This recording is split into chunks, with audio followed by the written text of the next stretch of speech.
Hey, this is Mr. Kingsbury from Algebra 2. Our new unit is Systems of Equations, and today we're going to be talking about substitution. Our essential question is, how do we solve a system of three equations with three unknowns using substitution? And really, I'm just going to show you a couple of examples. They're very similar to what you'll be getting in class and on the test. The idea behind substitution is simple, really.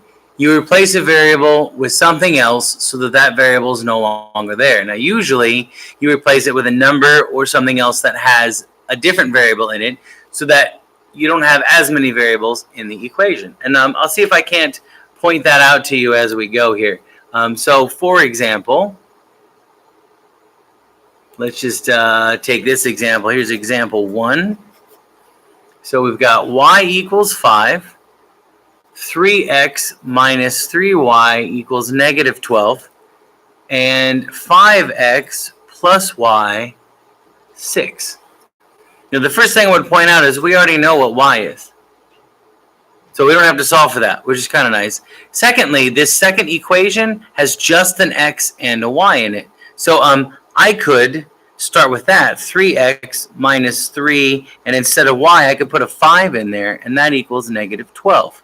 Now, 3 times 5 is 15, so I have 3x minus 15 equals negative 12. And if I add 15 to both sides, on the left side, the 15s add up to 0, and 3x plus 0 is just 3x.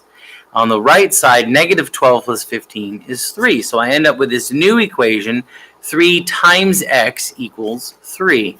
And if we divide both sides by 3, 3 divided by 3 is 1. 1 times x is x. 3 divided by 3, hey, is 1 again. And now I know what x is and what y is. And look, this last equation has all three variables in it.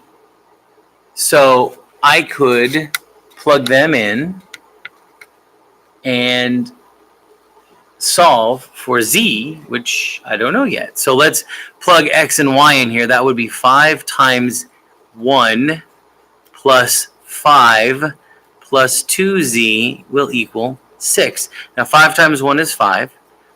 So I have 5 plus 5 plus 2 times z equals 6.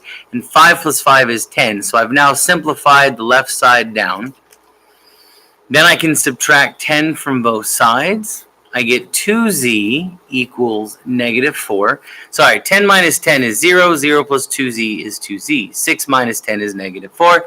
So I get 2 times z equals negative 4. And if I divide both sides by 2, 2 divided by 2 is 1. 1 times z is z. Negative 4 divided by 2 is negative 2. So I now know what z equals. So I have x, y, z, and that's going to equal 1, 5, 1, 5, and negative 2. There we go. That's example 1. I'm going to give you one more example, and then we'll be done with the video. So here's the other example. We've got 5y equals 10x, 3x plus 2y equals 21, and 2x minus 3y plus z equals negative 13. Now, in this case, I don't have one of the variables solved for already, but pretty close. I mean, 5y equals 10x. If I divide both sides by 5, on the left, 5 divided by 5 is 1. 1 times y is y. On the right, 10 divided by 5 is 2.